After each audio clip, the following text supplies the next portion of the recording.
Bloomberg is now on your dashboard. With Apple CarPlay and Android Auto, it gives you access to every Bloomberg podcast, live audio feeds from Bloomberg Radio, print stories from Bloomberg News in audio form, and the latest headlines at the click of a button with Bloomberg News Now. It's free with the latest version of the Bloomberg Business app. That's the Bloomberg Business app. Get it on your phone in the Apple App Store or on Google Play. Just download the app, connect your phone to your car, and get started. And it's all presented by our sponsor, Interactive Brokers. Welcome to the Bloomberg Markets Podcast. I'm Paul Sweeney, alongside my co-host, Matt Miller. Every business day, we bring you interviews from CEOs, market pros, and Bloomberg experts, along with essential market-moving news.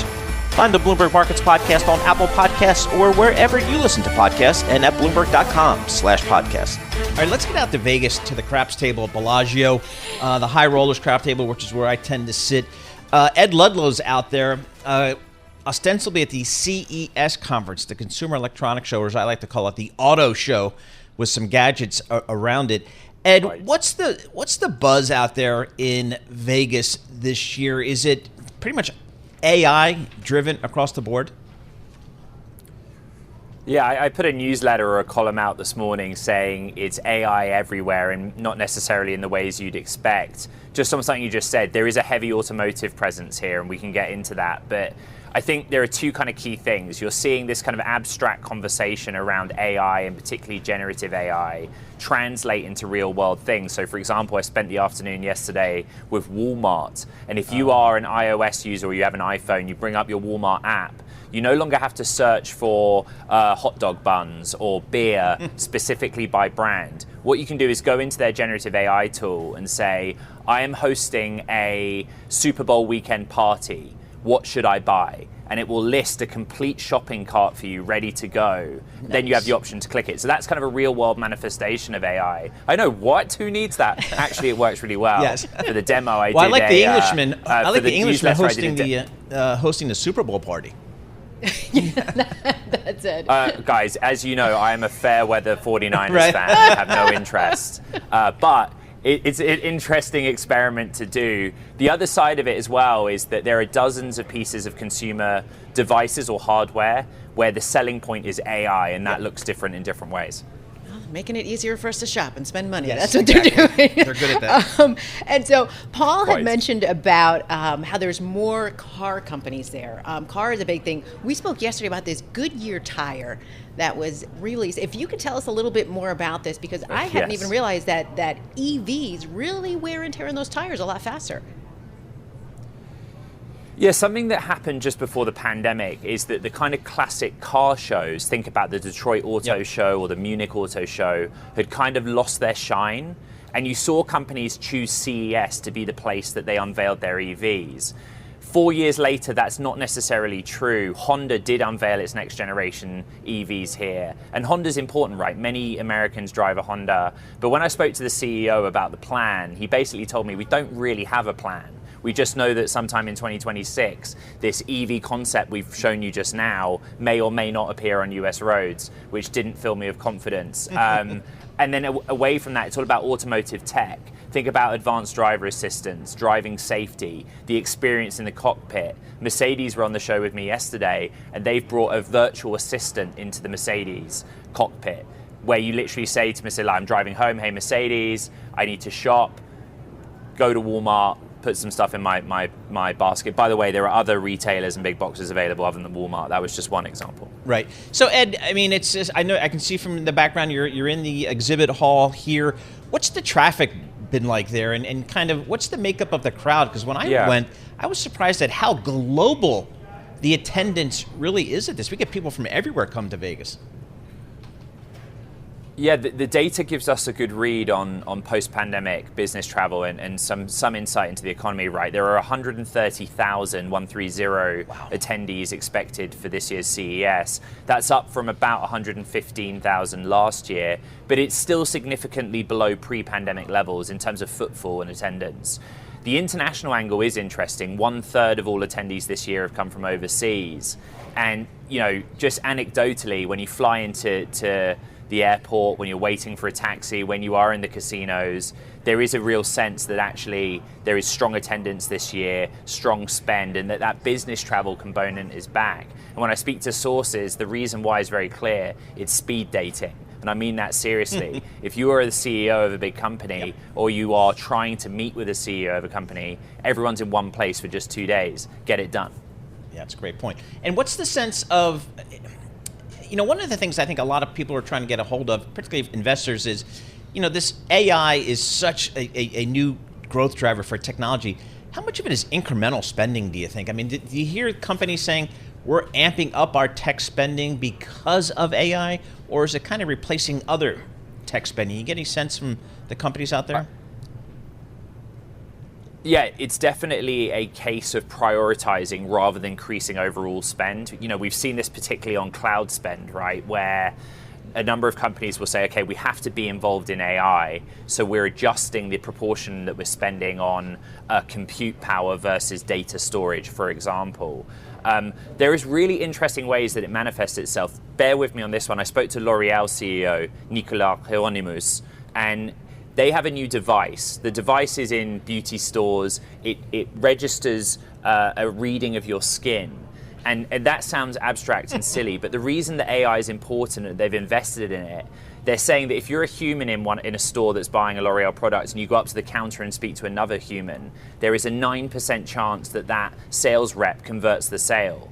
If you use this AI-powered machine, L'Oreal thinks that this chance of a sale increases to 73%. Wow. Because the AI can give you such a convincing read on your face and suggest products directly relevant to you. So there is evidence that there's kind of very focused spend on how AI can convert sales opportunities and boost margins. I have to agree with that, because if I went to a computer and it told me, I've had a lot of people in the beauty store that have told me the wrong shade for my face, and I walk out of there looking like an orange. And if a computer told me, I think I might believe it a little bit better. Ed, wanted to talk quickly TikTok.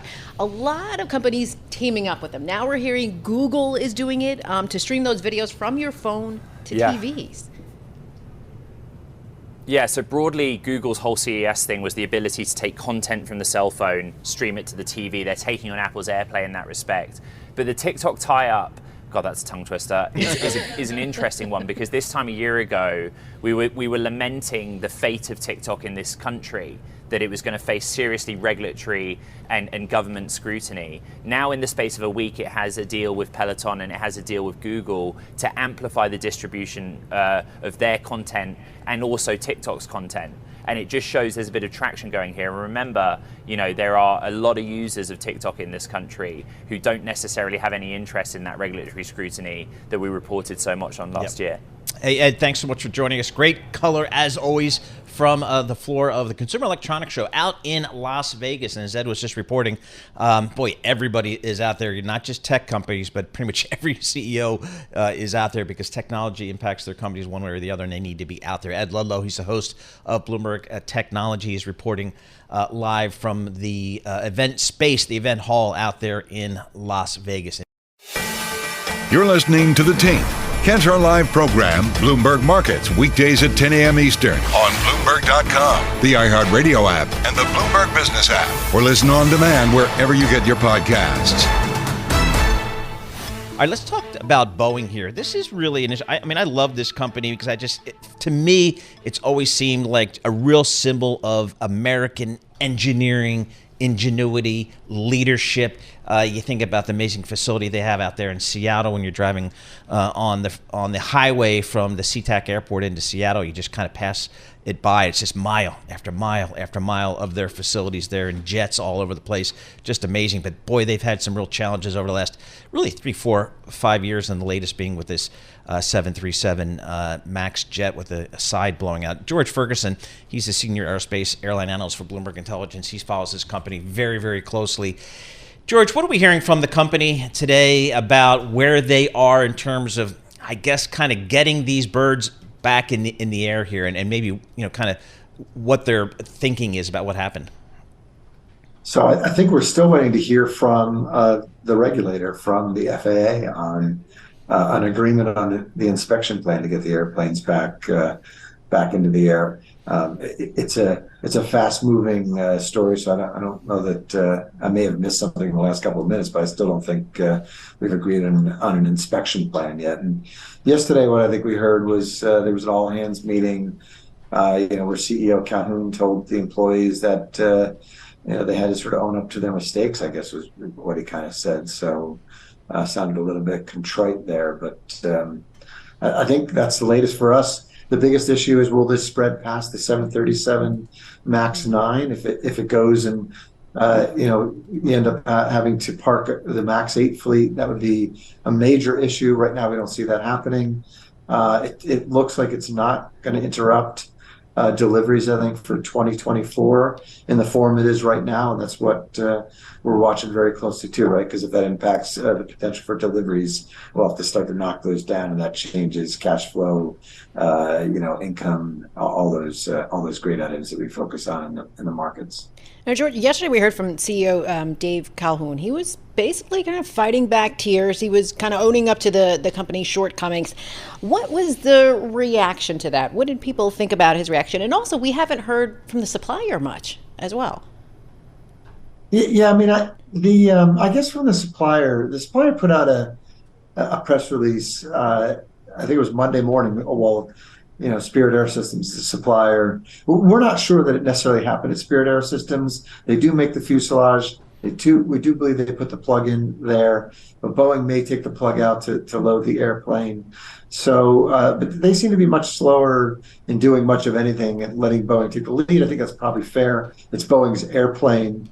And then I think it was interesting to see,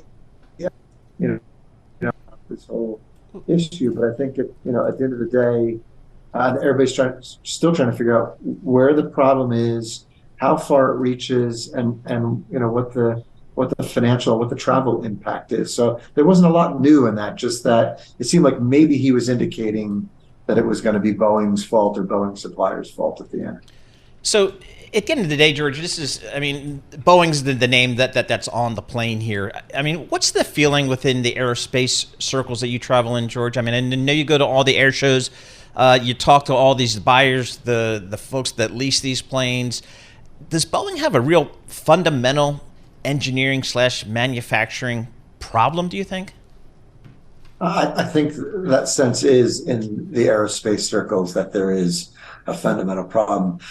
In this case, I would say it's not so much engineering, right? Engineering was really around the MCAS system. In this case, it's a fundamental manufacturing problem. But I mean, those are the two most important things they do every day, right? They engineer aircraft and then they build them and send them out into the fleet. But definitely, we've had a number of problems in the manufacturing process, either at suppliers like Spirit, or even up at Boeing.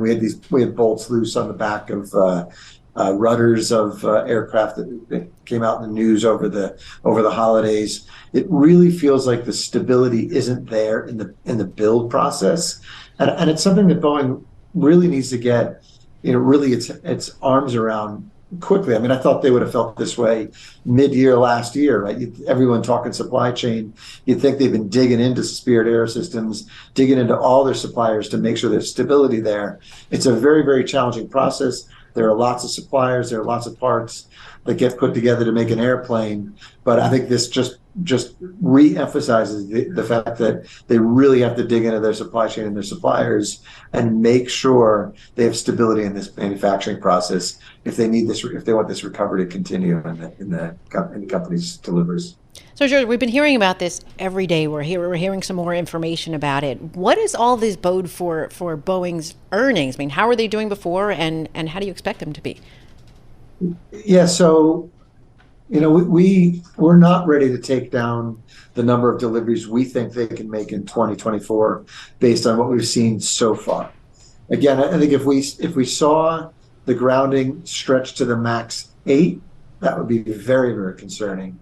Then I think we'd start to think about, what the real potential was to get all those deliveries out the door. But right now, it does seem to be contained to this fleet of 215 airplanes.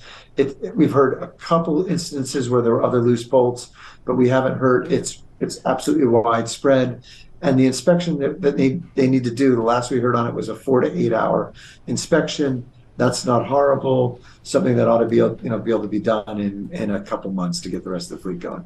Again, if it stretches from that, everyone will have to take out their pencils again and think about what deliveries will be, and that's going to knock down cash flows, and that's going to knock down profitability at Boeing if we're going to knock it down.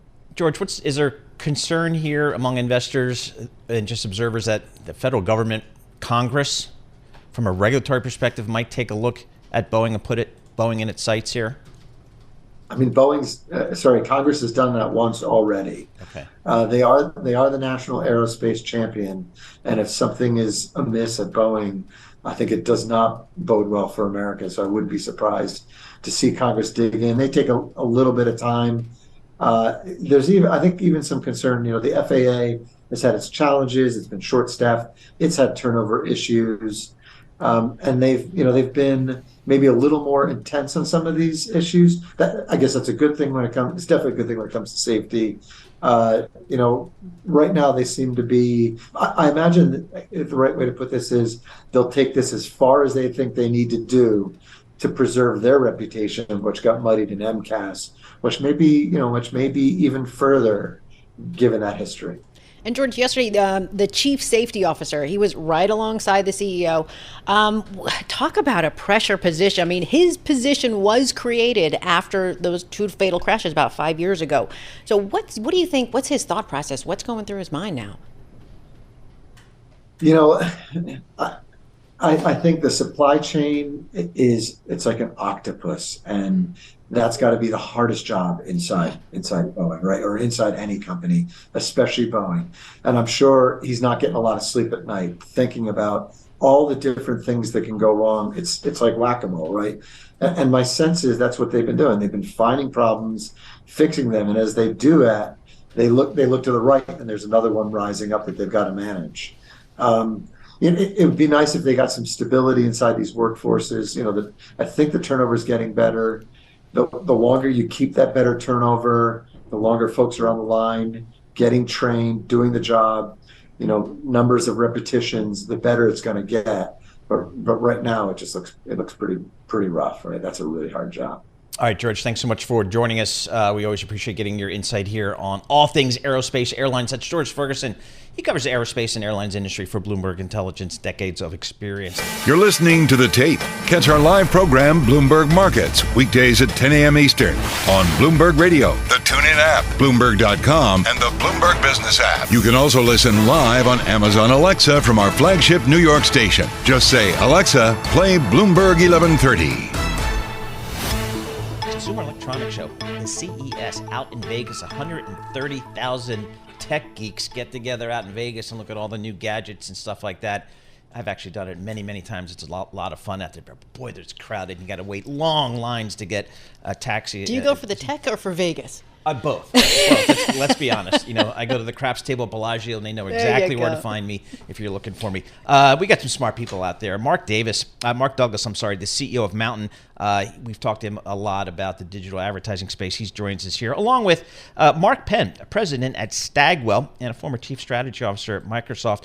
Gentlemen, thanks so much for joining us from Vegas. Looks like a pretty staid place where you guys are. Not typically where you would find me if we were doing a live remote. Guys, I know you guys kind of have a partnership that you recently announced. Talk to us about that. I can start. So what we're focused on is essentially performance marketing for some of the world's largest brands. We've talked about performance marketing a lot, but what you see happening is with the demise of Nielsen, brands essentially, want real metrics. They want real targeting. They're not happy with just spending hundreds of millions of dollars and having no real data and no real control over it. So both of us, Mark Penn, his company is kind of the premier performance marketing holding company for agencies. And obviously, you guys know Mountain Bennett Performance TV. So we're teaming up with an offering geared directly at the world's largest brands to now enter the world of performance marketing. Hey, Mark, talk to us about Stagwell, what you guys do there and how you guys can serve advertisers and the networks and really kind of help out with measurement there. Sure. Stagwell, a NASDAQ listed companies, We're we manage about $5 billion of media for our clients, and so this partnership is very important to extend, our performance oriented media into connected TV, where Mountain has a real specialty, and also we have a series of digital platform products in research, communications, and media, which Mountain can take to its primarily small business market. So we think this is a win-win partnership for digital marketers and for both of us in terms of the billions of dollars of media that we manage at Stagwell. Well, I mean, that certainly seems like a solution here to a growing problem, because the growing problem is we now consume our media on so many different platforms, and it's almost impossible, I would think, to measure that accurately. And it's been a huge challenge for Nielsen. So what do the brands actually need, and what can you guys deliver? Because I got to make sure I'm reaching my audience here. Well, brands need results, right? And so the real question is how much you invest and how much you kind of get back in return. Is it a 2-to-1, 3-to-1, 4-to-1, or you're just building your brand, right? And so what we have been has been a more performance oriented, and the primary measurement of that is going to be sales. We do have attribution tools. We do have location data. So we generally know if you've gone to the store or not gone to the store. But by and large, performance media has a set of KPIs which are really rigorous. That means that of the 2,000 ads that people see a day, we'll be able to track how yours do. Now, Mark, you're making it easiest for us here. Same name. You guys are out in the middle of it. CES. Talk to us about some of the things that you're seeing there. What are some of the hot items that catch your eye? I've been on the show floor. I mean, I honestly, the hot topic is AI, but AI is just becoming pervasive. It's like electricity 100 years ago. Everything will be electrically powered. Everything will be AI powered. So, you go to the big booths. Some of these booths are like the size of large homes. And you see, I know LG had transparent televisions. You kind of see the future when you come to CES. You don't see the product they're launching today. You see what they're going to launch 5 years from now. And there's a lot. I mean, the transparent televisions, I think, are really capturing everyone's attention. You just see through the TV and watch and watch television. That's the one that caught me. Yeah, what are you going to do with that, Mark? I know. I'm not sure. So I have to buy it at some point. I think this year's I'm going to the floor more intensively this afternoon, but really this year is a year too early. Next year I think is going to be amazing, because next year people will have had the time to integrate AI with hardware. Yeah. And that's where I think you're going to see incredible advancement. I think here you see people talking AI, showing some AI, but they haven't really had time to build the consumer product that really incorporated it. Next year, I believe, will be spectacular. Yeah, I would tend to agree with that. And I'll bring my transparent TV to witness all this AI. 3D. So, hey, Mark Douglas, talk to us about just kind of when you're looking out at the Metas of the world, the Facebooks, the Googles, the Amazons. Give us a state of the advertising market out there in terms of linear versus digital, because we hear the linear television is just brutal, and it just seems like it's in a secular decline. Yeah, I mean, I think that's true. One of the but the number of people watching TV is not changing. And so it's the business models of these media companies that are having to evolve, but the viewers are there, the dollars are there. They're having to change how they acquire media. That actually, by the way, kind of fits right in on what Mark Penn and I are talking about in terms of the brands realize this. And they're like, okay, well, I'm not going to rely on linear data anymore. I want something holistic. I think NBC made a really interesting announcement. They announced this year their goal is 60% of all ads that they serve, NBC on Peacock, CNBC, like NBC Sports, they expect those to be now targeted in a digital way, in the way that like Stagwell and Mountain are focusing on. And that's a huge announcement. I mean, that's like, they're basically saying like they expect $20 billion of their ad spend to now be digitally targeted across linear TV and streaming TV. So that's a big announcement they made this week. What is the competitive response from AC Nielsen Company, the traditional measurement company, the currency for that $100 billion TV business? Yeah, people continue to seek the holy grail of complete measurement, which continues to be somewhat evasive in nature. But again, more of it is performance oriented. You look at the partnership that we have. The partnership is really designed to capture the expanding market in connected TV. That really what's happening is linear TV is becoming connected TV. Yeah. Those people who said they would never ever do ads, like Netflix, they're doing ads. Yeah. Like Amazon, they're doing ads. So ads are back. All that time which people were spending without ads is coming back to advertise time. And that's good for us, good for companies like Stagwell. Yeah, I think this year is the start of the TV. A lot of people don't realize the TV industry grows at 1% rate, while streaming has grown obviously much faster. I think this is kicking off the year where the whole industry starts growing again. And we're going to have a big political season. Remember, there's going to be $12 billion on top of regular advertising here. And does that still go to primarily local broadcast? It is now more distributed across all platforms, but I would still say it's more, it used to be about 80% local broadcast. I think that'll come down more like 50, 60%, with the 40% going to as local as you can get your digital. Yeah. All right, guys. All right, thanks so much for joining us, both of you guys. Mark Douglas, President and CEO of Mountain, and Mark Penn, President of Stagwell. They are out there at the CES, the Consumer Electronics Show, out in Las Vegas, as is seemingly everybody else in almost any industry that has any kind of technology aspirations one way or the other. You're listening to The Tape. Catch our live program, Bloomberg Markets, weekdays at 10 a.m. Eastern on Bloomberg Radio, the TuneIn app, Bloomberg.com, and the Bloomberg Business app. You can also listen live on Amazon Alexa from our flagship New York station. Just say, Alexa, play Bloomberg 1130.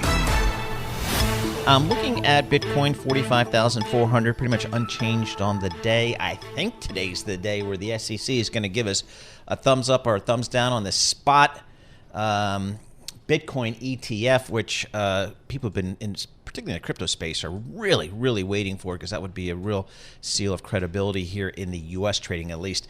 Our next guest is all over this stuff. Greg Taylor, he's the CIO of Purpose Investments. Who's Purpose Investments? Well, Purpose Investments launched Purpose Bitcoin ETF, the first direct custody Bitcoin ETF in the world in 2021, and they've been managing it ever since, so he knows what's happening here.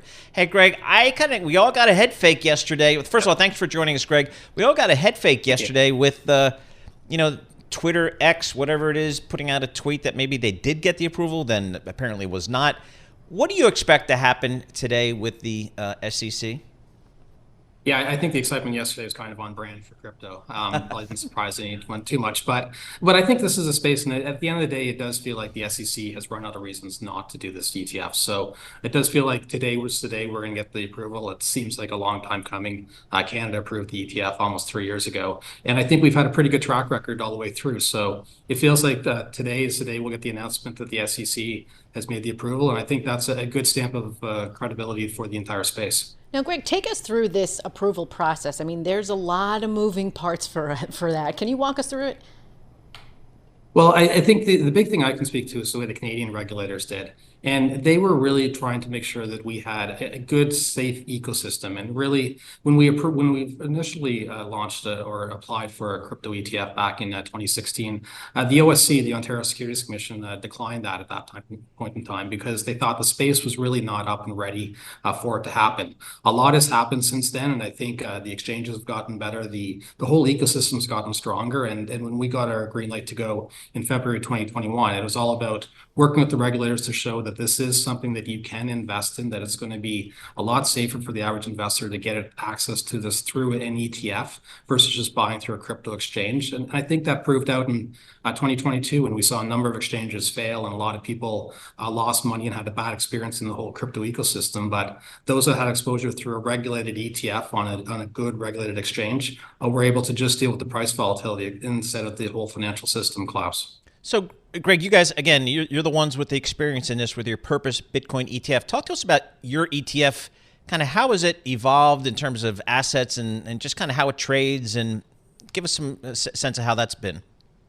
Yeah, so we've been pretty happy with the whole trading assets through it. It's, again, we're getting close to 3 years. We pretty much traded at NAV the entire time. We pretty much traded also with a 1 penny bid-ask spread. So keeping very much institutional style investments. And I think that's why it's gotten a lot of credibility and a lot of attention from both the retail and institutions throughout Canada and the rest of the world that are using our product as a good way to get access to this. We've been trading on average around $15 to $20 million a day, but we've also had big days where we've had inflows and outflows around 100 million. And I think the big credibility to the system that we've designed and done this is that we have not lost a single coin through this. And we've also not really impacted the market or impacted the way our NAV is traded. So I think it's all about making sure that your processes are up and running. And I think it's also dealing really with credible counterparties. That's the most important thing we've been focusing on, is dealing with strong custodians, strong trading partners, and not really going for just something that's easy, because this is a volatile sector. And I think you really want to make sure that people are going to get access to it and not have to worry about any of the underlying volatility. Yeah, I want you to expand on that a bit, Greg. So we talked a bit about the crypto landscape in itself. I mean, it seemed like it had a pretty good run in 2023. Where do you see it going heading into 2024? Well, that's the big question. And I think one of the things that people are really looking for is this US ETF to come, because really it's tough to value Bitcoin. I think everyone's trying to come up with models and trying to come up with a way to look at this versus physical gold or something else. But at the end of the day, it comes down to supply and demand. And demand, we know, is really fixed. So it's kind of looking at, supply is really fixed. So when you look at demand, bringing in new investors in a US ETF is really opening this up to a whole new market. And I think when you get that more demand coming back into this, and people are looking for alternative currencies, and if people are losing interest in US dollar or some other fiat currencies, having a sleeve of their assets in something like crypto could bring in more investors. So I think that could be positive for the entire ecosystem, and in particular and for Bitcoin. The next big thing throughout the year is the halving, which is going to come out probably in Q2 of this year, which is really going to be something that takes down the incentive for Bitcoin miners again. So that will again limit supply. So we could be setting up for 2024 that if we do have a risk on environment, you've got more people looking for access to crypto and also less supply out there. So could be setting up for a bullish year, but as we know, this is a volatile asset class and anything can happen. Greg, what do you expect to happen when we get the big heavyweight brands like, Vanguard and BlackRock and Cathie Wood's ARK? When you get the big names coming in this ETF space, how do you think it's going to play out over the coming weeks and months? Well, at the end of the day, it is going to open it up to a whole new sleeve of investors. Our products have been up and running for almost 2 years, but really at the end of the day, over almost 3 years, but at the end of the day, you really want to get more US retail investors involved in this. And that's something that I think this will only help. So that should bring in more buyers to the space. And that again should add more credibility to the space. I think the SEC finally getting around and more comfortable with the ecosystem again will be a stamp of approval for the whole space. So this is a positive development, and I think should, at the end of the day, lead to further advancements. Maybe the next thing we'll see is an Ethereum ETF coming down the road, and I think that would be good for the space as well. And Greg, so does an approval from the SEC, does that basically mean that it's a yes for everyone else? I mean, what does that mean if they say yes to, let's say, one application? Well, I have a hard time seeing how they'd approve one and not the others, because everyone is basically using the same format, which is, again, very similar to where we have with similar custodians with the Gemini and Coinbase and similar trading partners and has similar structures. So I think at the end of the day, they will approve all of them versus just one-offs. And then it's going to be, as we're seeing, a competition to see who's going to be the one to get into the market share. We were fortunate to be the first in Canada, and that was a good advantage to go. But you really, at the end of the day, then have to deliver. There's one thing being first to market, but if you have investors a bad experience, then that's something where you can lose a lot of credibility and really be a mark on the whole ecosystem. So I think what we are hoping for is that this is going to be a good experience, that there aren't going to be any problems in the first day of trading, and that would be, at the end of the day, positive for the space. Hey, Greg Taylor, thanks so much for joining us. Really appreciate it. Greg Taylor, he's the CIO of Purpose Investments. They're the good folks up in Canada. They came out with the world's first direct custody Bitcoin ETF. They did that in 2021, so Canadians ahead of the U.S. market here. You're listening to The Tape. Catch our live program, Bloomberg Markets, weekdays at 10 a.m. Eastern on Bloomberg Radio, the TuneIn app, Bloomberg.com, and the Bloomberg Business app. You can also listen live on Amazon Alexa from our flagship New York station. Just say, Alexa, play Bloomberg 1130. Right now, let's get back out to Vegas. The high rollers table at the Bellagio. Jin Ho, he covers all the technology stuff for Bloomberg Intelligence. Wooj, first question. What hotel are you staying at? I'm at the Alara. Which one? The Hilton Alara. Across the strip. All right. Keeps me out of trouble. All right. I'm a Bellagio guy myself, but anyway, good stuff. Wooj, talk to us about this deal that we see with HPE and this other. I mean, does this make sense for the sector? Because I know there's a lot of uncertainty out there just about, kind of what this deal means for the companies here. Sure. So for HPE, they've been looking to diversify their core computing business for quite some time now. One of the things that they've done several years back, they made the Aruba acquisition, slow start, but that's one of the more profitable businesses for HPE. In making this acquisition with Juniper, they've actually doubled down on networking. The networking business is as large as their compute business, and the hope over the long term is to drive better margin expansion going forward. What do you think about the price here? Is this and I guess the bigger issue is this a good use of cash, good use of capital?